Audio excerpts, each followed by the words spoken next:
They waited until Mama left for work. She thought I was safe. 3 older brothers at home, a locked door, a quiet street in Baton Rouge. But the danger wasn't outside. It was in the hallway, the living room, the room I slept in.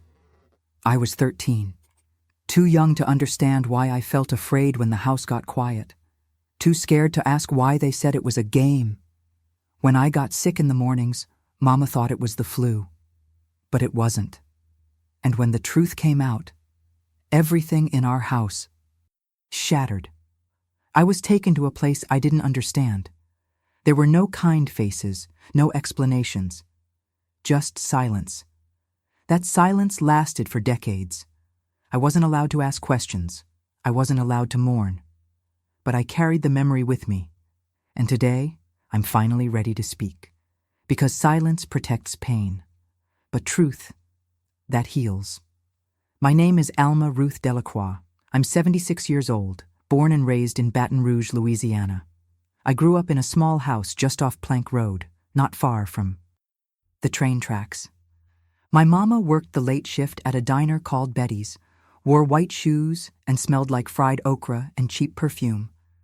My daddy was mean, quick to shout, quicker with his belt. But it wasn't him I feared the most. I had 3 older brothers, David, Clarence, and Theo. They were golden boys in Mama's eyes, football players, altar boys, polite in public. But when that door closed behind her each evening, they changed. The house felt like a trap, and I was the one caught. Inside it, they said it was a game, that families kept secrets, that no one would believe me anyway. By the time Mama figured something was wrong, I was already pregnant. They didn't ask who. They didn't want to know. They just took me to a back room on the edge of the city and made it all disappear. But the memory never left, and neither did the silence. If you've ever lived in a quiet neighborhood like Baton Rouge, or carried a secret that wasn't yours to carry, I want to hear from you. Drop the name of your city in the comments. Let Alma know she's not alone. Comment your city below, and let Alma feel your support. Like this video if her voice matters to you, and subscribe to this channel if you believe every story deserves to be heard, no matter how long it takes to be told. Our house sat near the edge of North Baton Rouge, 3 bedrooms, 1 bath, a porch that creaked like it was trying to whisper the truth. From the outside, we looked like any other working class family. Mama always in her white diner uniform, Daddy reading the paper with coffee that smelled burnt, and my 3 brothers, David, Clarence, and Theo, all taller than me by the time I was 8. People thought we were a proud family. The Delacroix boys, they'd say, sharp young men. They never asked about the girl in the background, the one who washed the dishes, swept the porch, and disappeared when the sun went down. That girl was me. And that house? It had no locks on the bedroom. Doors. Mama worked nights. Daddy was hardly ever home. Or when he was asleep or angry. That left me alone with them. At first it was little things. Theo would walk past me in the hallway and grab my wrist too tight. David would make comments that didn't sound like something a brother should say. Clarence, he was the quiet one, but sometimes that's the scariest kind. I was 12 when I realized something wasn't right. 13 when it became undeniable. They would wait until Mama left. For work. They always timed it perfectly, the moment the front door clicked and her car pulled away. It started as games. That's what they called them. Just us, they said. Don't tell Mama. She'll be mad at you. I believed them. I was a child. I didn't know what was right. I only knew I felt cold when I should have felt safe. I only knew that crying didn't stop anything. It made them meaner. I tried to talk to Mama once. She was standing at the stove frying catfish, her apron covered in flour. Mama, can I ask you something? She didn't turn around. If it's about boys, I don't want to hear it. It's about the boys. David, Theo, Clarence. She paused, then kept stirring. Don't you start trouble now, Alma. I raised them right. Don't be ugly. And that was the end of that. I stopped asking questions. I started sleeping in the hallway some nights, pretended to fall asleep in the laundry room, tried to make myself small enough to disappear. But when my belly started to change, the truth came crashing in. I missed 2 cycles. I threw up every morning. My dresses didn't fit. Mama looked at me one morning and dropped her coffee cup. "Alma Ruth Delacroix," she said. "What have you done?" "I didn't. I tried. It wasn't—" She slapped me before I could finish. Not hard, just enough to silence the sentence. Daddy came home that night. She told him. He didn't ask who. He didn't let me speak. He just said, "Fix it," quietly. And the next day, I was in the back seat of a car with a woman I didn't know, headed somewhere on the outskirts of town. A small house, no sign, no license on the wall. Just a man with gloves and a woman who said, "It'll be over quick." It wasn't. It hurt in ways I didn't have words for. And when it was done, they gave me a towel, a bottle of ginger ale, and told me to rest. No one held me. No one asked my name. When I got home, my brothers were watching TV like nothing had happened. Mama never looked me in the eyes again. And I stopped talking altogether, because in that house with no locks, there was no room for the truth. Only silence and survival. I kept going to school like nothing was wrong. Every morning, I tied my shoes, buttoned my uniform, and walked past neighbors who waved like they had any idea what was happening inside our house.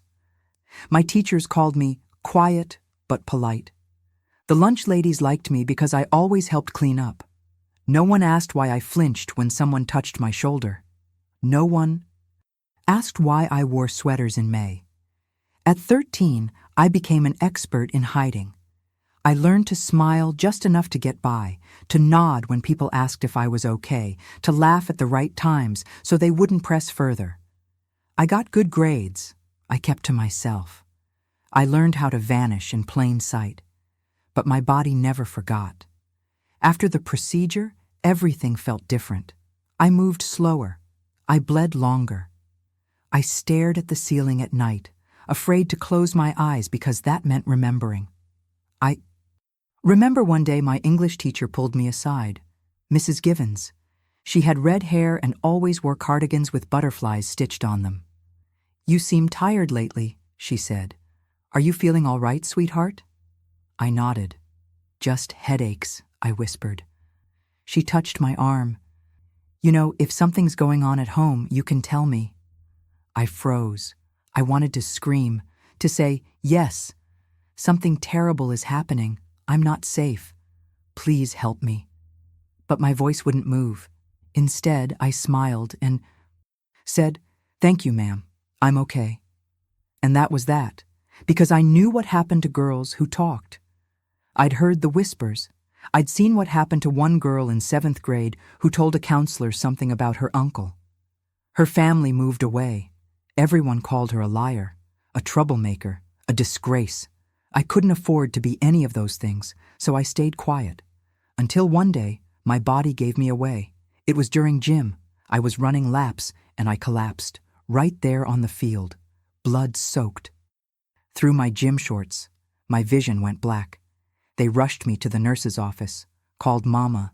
She showed up furious. "What did you tell them?"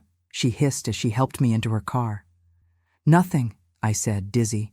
"I didn't say nothing." She nodded once, jaw clenched. "You better not," she said. That night, Daddy said I wasn't going back to school for a while, said I needed to rest. But I knew it wasn't about rest. It was about keeping secrets. So I stayed home. Weeks passed. The phone rang. Once or twice from the school, but Daddy stopped answering. The boys kept living their lives, football, friends, girls. And me? I sat by the window and stared at the sycamore tree out front. Sometimes I imagined climbing it, sitting on the highest branch and not coming down. Other times, I imagined packing a bag and walking until the road gave out. But I didn't. Because at 13, I didn't know how to run. I only knew how to survive. And in that house, survival meant silence. I don't know how. It ended up in my backpack. Maybe one of the nurses slipped it in. Maybe someone at school tried to reach me again. I'll never know. But one morning, while I was supposed to be resting, I opened my algebra book to find a plain white envelope tucked between the pages. No name, no stamp, just my first name, Alma, written in blue pen. I looked around like someone might be watching me, though I was alone in the bedroom. I turned it over in my hands, fingers shaking, then opened it. Inside was a single piece of lined paper. The handwriting was careful, kind. If something is happening that you can't talk about, you're not alone. You can write back. Put your letter in the library book drop, inside a copy of To Kill a Mockingbird. Every Tuesday, second shelf, third row. No signature, just hope. For a moment, I felt like I could breathe again. Someone knew. I didn't write back right away. I stared at the letter for days, hid it in my sock drawer, pulled it out again, reread it like a prayer. Then one night, Clarence came into my room. I don't remember what happened exactly. My mind still blurs the edges, like frost on a mirror. But I know the next morning I woke up with the letter in my fist, crumpled, damp from my tears, and I knew I had to answer. I didn't write anything long, just a few lines. They don't stop. My mama won't listen. My body hurts all the time. Please don't give up on me. I folded it, slipped it into a fresh envelope, and waited until Tuesday. Pretended to take a walk. Carried an old copy of To Kill a Mockingbird under my arm like it was sacred. At the library, I placed the envelope inside and slid the book into the return slot, heart pounding like it might leap from my chest. I walked home in silence. For the next 2 days, I barely slept. Then Thursday came. After breakfast, I went to get my laundry from the dryer. When I opened the door, Mama was standing in the kitchen, holding my letter, the one I'd written, the envelope now torn at the corner. My chest locked up. "Where'd you get this?" she asked, her voice sharp and thin. I stammered. "I don't know." She slapped the table. "Liar. I swear, Mama, I didn't." "You trying to shame us? Ruin your brothers? Make people talk?" Her voice shook with fury and fear. Before I could answer, she grabbed the letter, struck a match, and lit the paper right there on the stove. "Nothing happened, you hear me?" she hissed.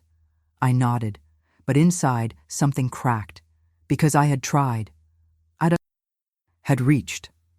And now the truth was ash in the sink. She made me promise never to go near the library again. Said if I did, Daddy would handle it. So I stayed home. Again. I stopped walking to the corner store. I stopped looking out the window. And inside me, something curled up and stopped growing. But I never forgot the words in that first letter. You're not alone. Even when everything else burned, I held on to that. Because sometimes, even a whisper of hope is enough to keep a girl breathing. It was spring when I first saw her, the girl in the yellow dress. I was sitting on the porch steps, knees hugged to my chest, watching the dust swirl in the late afternoon sun. We lived near the corner of a quiet block, and most days passed without much to look at. But that day, she walked by slowly, her dress bright against the gray of our house. She couldn't have been more than 17. She wore her hair in 2 braids and carried a small notebook tucked under her arm. She looked like someone who still believed in things. I didn't know her name then, only that she paused when she saw me, smiled gently, and said, "Hi." No one said hi to me anymore. I nodded, barely. "You okay?" she asked, her voice soft. I stared at her, unsure how to answer. She didn't push, just nodded back and kept walking. But the next day, she came again. Same time, same notebook, same yellow dress. "Mind if I sit?" she asked. I shrugged. That meant yes. She sat 2 steps down from me. We didn't speak. Just listened to the cicadas and the occasional car rumbling past. Her name was Nadine. She lived 2 blocks over. She liked writing poems and sketching flowers. She told me she was saving money to move out after graduation, said she wanted to be a nurse, or maybe a teacher, depending on what the world let her be. I never told her what was happening in our house, but she must have seen something. One afternoon, I had a bruise beneath my left eye. Clarence had gotten rougher the night before. I tried to cover it with makeup, but it only made it worse. Nadine sat down beside me, glanced once, and didn't flinch. "Some people think pain's supposed to stay hidden," she said. "But it shows anyway, in the way you walk, the way you breathe." I looked at her, throat tight. She didn't ask questions. She just reached into her notebook and tore out a page, folded it 3 times, and handed it to me. "If you ever need a place to go," she said. "My mama's real strict, but she's got a soft heart. You show her this, and she'll help you." I didn't open the note until after she left. It said, "If they won't believe you, I will. If they won't love you, I do." I cried for the first time in weeks because someone saw me, truly saw me. The next day, Nadine didn't come, or the next. Word spread that her uncle, the one she stayed with, had shipped her off to Georgia for talking too much. I never saw her again, but I kept the note, folded it into a tiny square, and tucked it in the back of my sock drawer, behind the ribbon I wasn't allowed to wear anymore. Because even if the world stayed silent, I had proof that once, for just a few afternoons, someone believed me. And sometimes, that's the only thing that keeps you going. I never meant for anyone to read it. The diary was small, blue leather with a broken clasp. I kept it tucked behind the heater in my room, under the floorboard that squeaked. It was the only place I had where my voice was safe. I wrote in it, most nights, short entries, never names, just feelings, dreams, things I couldn't say out loud. One night I wrote, "Sometimes I feel like I'm already dead, but no one's buried me yet." Another entry read, "I want to disappear but not forever, just long enough to feel safe." I didn't realize Daddy had fixed the floorboard. I didn't realize he'd find it when he went looking for the rat trap. I came home from a walk, just to the corner store and back, and he was waiting in the living room. Diary, in hand, face like stone. "Sit," he said. I froze. My brothers sat behind him, silent. Mama stood in the kitchen doorway, her hands wringing a towel. I sat. He opened the diary and read the first page aloud, then the second, then the one where I wrote, "They come into my room when Mama's at work. They say I'm theirs. I don't know how to stop them." His voice didn't shake. He didn't cry. He just looked at me like I was filth. "You trying to destroy this family?" he asked. I couldn't answer. He threw the diary at my feet. "You're lucky we didn't send you away the first time," he spat. "You write one more thing like this, you say one word to anyone, and I promise you'll wish we had." Mama turned away. Clarence smirked. David stared at the wall. Theo cracked his knuckles, slow and loud. I didn't cry. I just picked up the diary, walked to my room, and tore out every page. Then I lit a match and watched it burn in a soup can I used for pencils. The smoke filled the room. It smelled like ink and paper and hope. I opened the window, let the ashes drift. That night, I didn't sleep. Instead, I lay awake, counting seconds between the floorboards creaking. But no one came. Maybe they thought I'd learned my lesson. Maybe I had, but not the one they wanted. Because even as the pages turned to dust, something inside me refused to stay silent forever. They hadn't broken me. Not yet. She never said the words. Not once. Not "I'm sorry." Not "I believe you." But sometimes the apology doesn't come in sentences. It comes in actions. In silence. In things not done.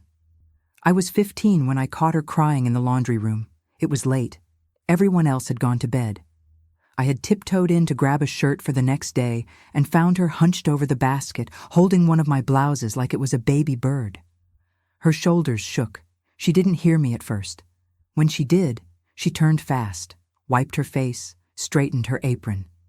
"What are you doing up?" she asked, voice raw.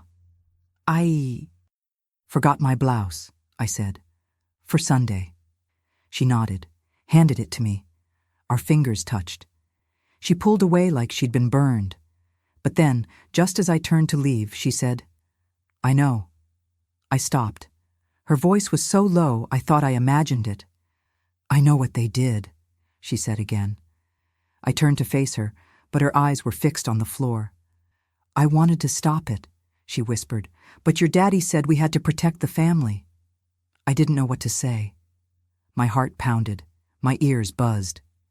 "I thought if we kept quiet, it would go away," she added. "But it didn't." I stepped closer. "Mama?" She shook her head. "Don't. I can't." She pressed her hand to her mouth, like she was holding back more than tears. And then she said the closest thing to an apology I'd ever hear. "You didn't deserve none of it." I stood there, frozen. Half of me wanted to run. The other half wanted to scream. Instead, I whispered, "Why didn't you help me?" She looked up, and for the first time I saw it. Not just guilt, but fear. A deep, desperate fear. Not of my brothers, not of the truth, but of what admitting it would cost her. "I didn't know how," she said.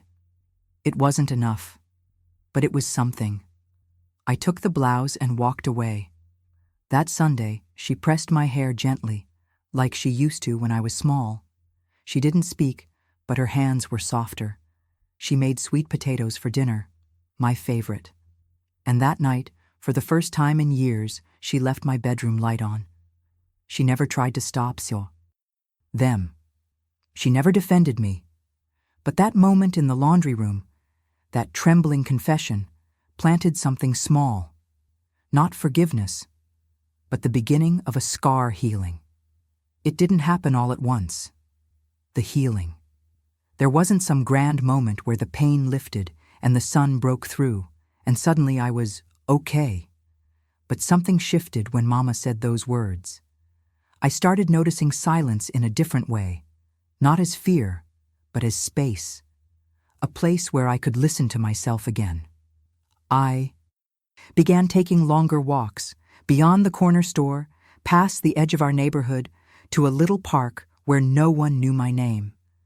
I'd sit on a rusted bench beneath a willow tree and just breathe. The first time I cried there, I didn't wipe the tears. They weren't about fear anymore. They were grief, for what I'd lost, for what I never got to be. I started writing again, not in a diary but on scraps of paper.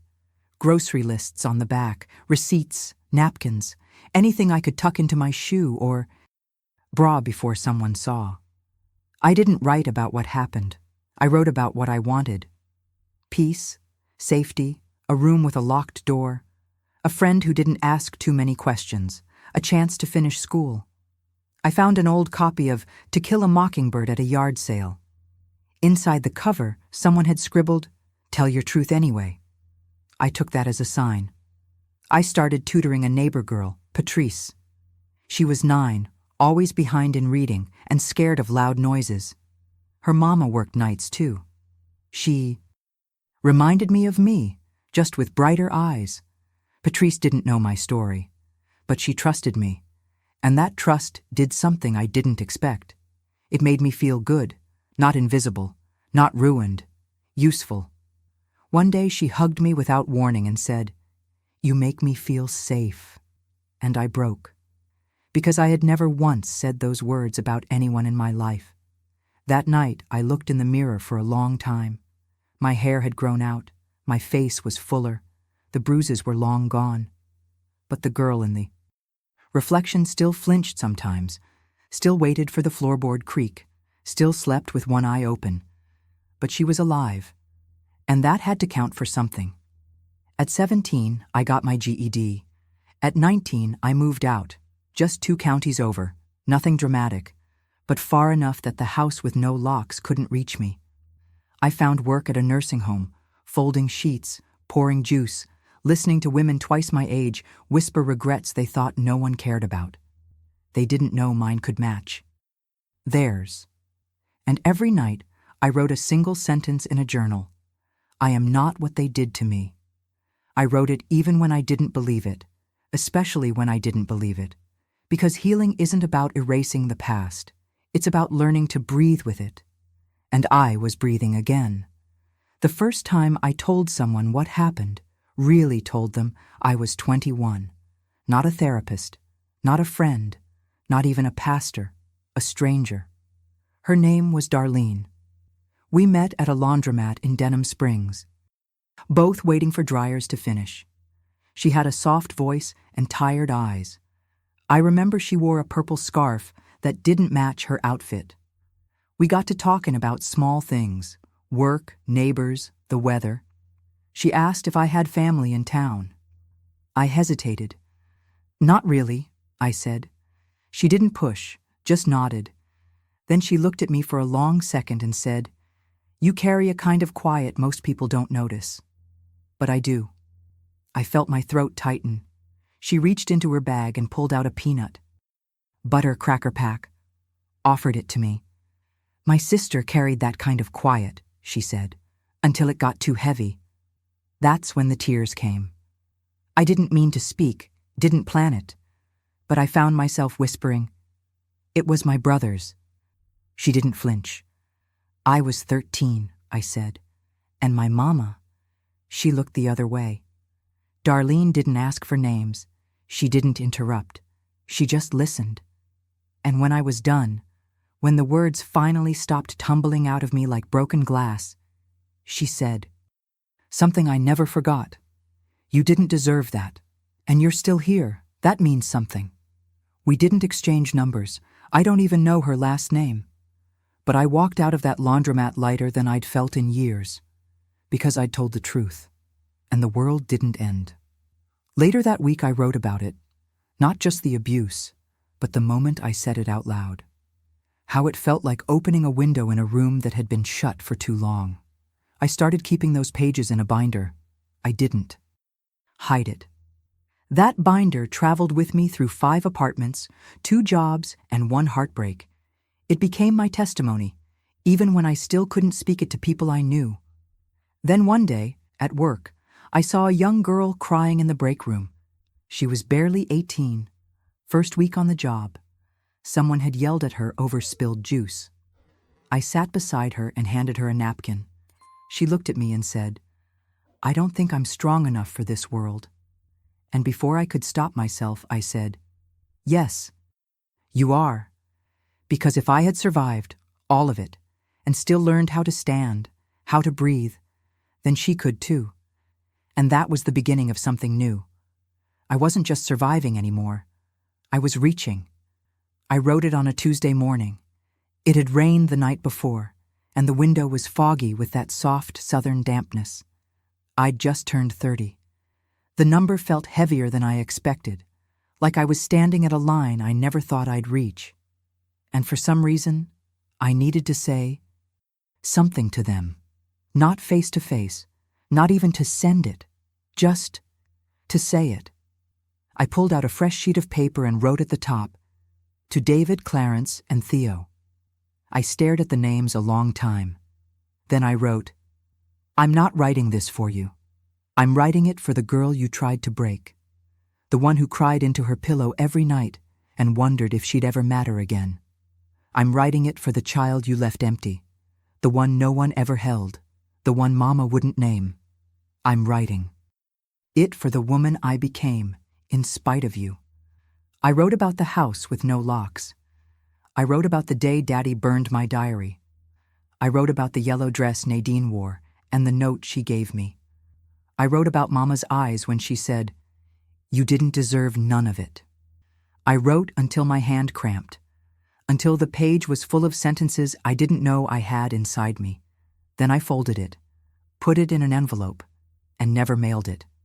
I didn't need them to read it. I just needed to finish it, to put a period where they had left a bruise. I placed the letter in the back of my binder, the one with all the scraps, the poems, the entries that spanned from girlhood to grief to grace. That night, I made sweet tea and sat on the porch, binder in my lap. The street was quiet. The air smelled like honeysuckle, and for the first time, I let myself imagine a life where I wasn't a secret, where I could speak without apology, where I could be Alma, fully. Not what happened to me, not what was taken, but what I became. Because that letter wasn't a confrontation. It was a declaration that I was done living afraid of ghosts, and done letting shame write the story. I wasn't called as a witness. I wasn't even listed on the file. But I stood in that courtroom anyway. It was almost 40 years after everything had happened. I was in my 50s, working as a shift supervisor at a retirement home just outside Baton Rouge when I got the call. A detective, cold case unit, said my name had come up in an unrelated investigation involving my oldest brother, David. "There's some things we're reviewing," he said. "Would you be willing to speak to someone?" My hand trembled holding the phone. I said yes. I didn't do it because I thought they'd believe me. I didn't do it because I wanted revenge. I did it because I had never once said it in a room that mattered. 2 weeks later, I sat in a small interview room with a woman named Angela from the DA's office. She listened, didn't flinch, took notes slowly, let me pause when the memories made my voice catch. At the end, she said, "I can't promise what happens next, but I want you to know, you did the right thing." I believed her. A few months passed. Then I got a letter. David had been arrested. Not for what he did to me, but for what he did to someone else, decades later. Another girl. Another secret that wouldn't stay hidden. Clarence was already gone. Car accident back in the 90s. Theo? I don't know. I heard rumors. Prison. Maybe dead. But David was standing trial, and I decided to go. Not because I wanted to see him, but because I wanted me to be seen. The courtroom was small, cold, the kind that echoes even when no one's speaking. I sat in the back, hands folded, heart pounding like it was still 13. He didn't look at me when he entered, didn't even flinch. He looked older, smaller somehow, like the power had drained out of him with the years. The trial wasn't about me, but I listened to every word. Like it was. The girl he hurt had testified. She was strong, braver than I'd ever been at her age, and when the prosecutor asked if anyone else had come forward about past behavior, they said yes. One, me. I wasn't called to the stand, but the judge acknowledged it, said my name. Alma Delacroix. I closed my eyes and let the moment wash over me, because I wasn't invisible anymore. He was convicted, sentenced, and I walked out of that building with my head higher than it had been in decades. I didn't need justice in the legal sense, but standing there in a place built for truth, I reclaimed a part of myself, and no one, not even my past, could take it back. She was 82 when the diagnosis came. Stage 4, nothing to be done. The doctor spoke in soft tones, like we were made of glass. But Mama sat upright in that hospital bed, chin raised, like the world still owed her respect. I hadn't seen her in years, not since the courtroom. We spoke occasionally, short phone calls, holiday cards, but nothing deep, nothing real. When the nurse called me as her emergency contact, I was surprised, even more surprised when Mama asked for me. "Come if you can," the message said. "She's asking for you." So I went. Baton Rouge hadn't changed much.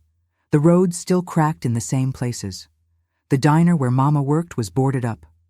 Our old house stood hollow and sad, paint peeling, windows broken. She was in a small hospice center on the edge of town. Clean sheets, quiet. Halls. It smelled like lavender and disinfectant. When I walked in, she opened her eyes slowly. "You came," she said. I did. She didn't cry. Neither did I. We talked about easy things first. The weather, old neighbors, the time a dog chased Clarence down the street. Then she asked me to sit closer. "I didn't protect you," she said, her voice like crumpled paper. And I knew. I always knew. I stayed silent. She reached for my hand. Her skin was like tissue, soft, dry, fragile. "I didn't know how to fight your father, and I was too scared to fight my sons." "That was your job," I said gently. "I know," she whispered. We sat in silence. Then she said something I didn't expect. "I kept one thing." She pointed to a small box on the table. Inside was a folded piece of paper, scorched at the edges. It was the letter. The first one I'd written. The one she burned. "I pulled it from the sink," she said. "Didn't know why. Just couldn't let it go." I unfolded it. Read my 13-year-old eye. Handwriting. "Sometimes I feel like I'm already dead." I closed my eyes. Mama wiped a tear from her cheek. "I read it more times than I can count," she said, "and every time it broke me." "Then why didn't you stop them?" "Because I was weak," she whispered, "and I thought keeping peace meant keeping quiet. It didn't. I know that now." We didn't speak much more after that. But when I left that room, I didn't feel hatred. I felt grief. Not just for what she let happen, but for the woman she might have been if someone had taught her to speak up. It began with a journal. Not mine, someone else's.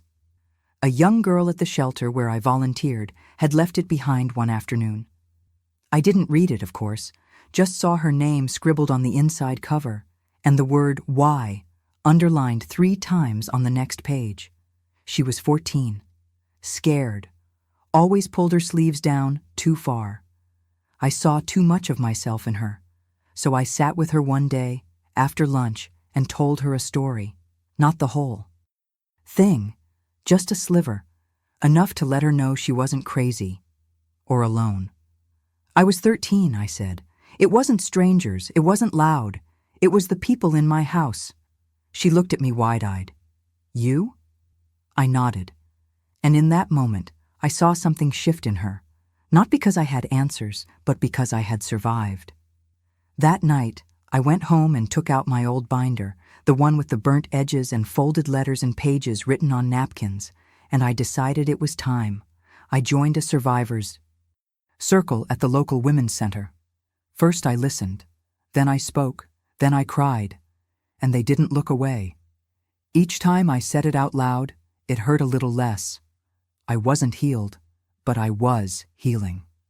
Eventually, I started sharing my story more openly, not for pity, not for justice, for light.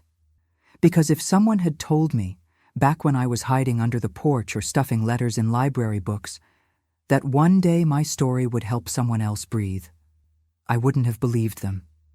But it was happening. Women started emailing me. Girls left notes after group. One even said, "You sound like my grandmother. I wish she had told me this." That one broke me, because I realized, for the first time, that my silence hadn't just affected me, it had echoed across generations. And now, so could my truth. So I kept speaking. Church basements, library panels, even a podcast once, my voice shaking but steady. I wasn't famous. I wasn't a writer. I wasn't trained for any of it. But I was living. Proof that a girl who had been silenced in her own house could grow into a woman who helped others find their voice. And I promised myself, as long as I'm breathing, I'll keep telling it. Because somewhere, a girl is sitting on her porch, afraid. And maybe she needs to know that someone made it out. For a long time, I thought healing meant waiting for someone to say, "I'm sorry." I thought I needed Mama to beg forgiveness, my brothers to confess, Daddy to cry, the town to admit they failed me. But the truth is, none of that ever came. And it still hurt, for decades. Every time I told my story, I felt lighter. But not whole. Not yet. because the voice I still hadn't faced was my own. I used to whisper things to myself in the dark, cruel things. You should have run. You should have screamed. You let it happen. Even as a grown woman, part of me still blamed that scared 13-year-old girl. Until one morning, after a particularly heavy group session, I looked in the mirror and said, "You were just a child." And for the first time, I believed it. I didn't let it happen. They did. I didn't fail to speak. They taught me silence. I didn't destroy the family. They did that the day they turned my body into their secret. So I sat down with a photo of myself at 13.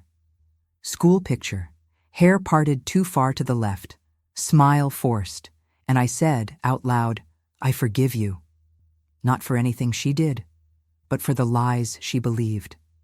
I cried for an hour. Then I took that photo and framed it.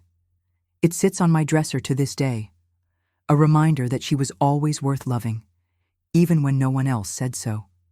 That act, that small, private moment of grace, shifted something permanent inside me. Because once I forgave myself, I didn't need anyone else to define me. Not a judge, not a family, not even a God. Just me. From that day on, I started each morning with the same ritual. Tea, quiet, and a whisper to myself, "You survived. You are not broken. You are becoming." And when old thoughts returned, the doubts, the guilt, I met them with truth, that I had lived through something meant to destroy me, and instead, I had built something sacred. Her name is Mariah. She's 17, fierce, brilliant, loud in the best ways. She has my eyes, not in shape, but in fire. When she wants something, she doesn't ask, she demands. She doesn't know how rare that is in a woman from our line. She's my son's daughter, the son I had later, long after the storm had passed.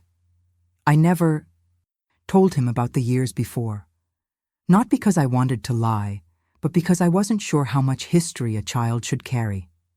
Mariah, though, she always asked questions. She once looked at me across the dinner table and said, "Grandma, why don't you ever talk about when you were young?" I smiled, changed the subject, but she didn't stop asking. One afternoon, we were organizing old photos. She held up a picture of me at 13. "You look so small," she said. "Were you okay back then?" And something inside me cracked. I told her yes, and then I told her no. I didn't go into detail. I didn't have to. I just said, "There were people in our family who should have protected me, and they didn't." Mariah nodded. "I figured," she said. I blinked. "You did? I've read your journals, the ones you kept in the binder in the attic." My heart skipped. "You read them?" "Only pieces," she said quickly. "I didn't mean to, but once I started, I couldn't stop. And Grandma, I'm glad you wrote them." "I'm glad you survived." I didn't know what to say. She reached over and took my hand. "I want to be a counselor," she said, "for girls like you, girls who don't know how to say it yet." I cried, not from shame, but from hope, because somewhere between the silence I carried and the truth I wrote, she found a future I never dreamed of. And in that moment, I knew. All of it, the pain, the shame, the long nights I thought I wouldn't make it through. It wasn't for nothing. Mariah knew. And she didn't run. She stood. And maybe, just maybe, the curse ended with me. We were sitting on the back porch, Mariah and me. She had her notebook open, writing something I didn't ask to read. I had a glass of sweet tea in my hand, the kind with too much sugar and just enough lemon. She looked up and said, "Grandma, will you ever tell your story? Like, for real?" I smiled. "I think I already have." She raised an eyebrow. "You mean those journals?" I nodded. "Those were for me, but this life, I've lived since. The way I speak, the way I hold space for others. That's the real story." She looked thoughtful. "Can I write it?" she asked. That caught me. I blinked, surprised. "You want to?" She shrugged.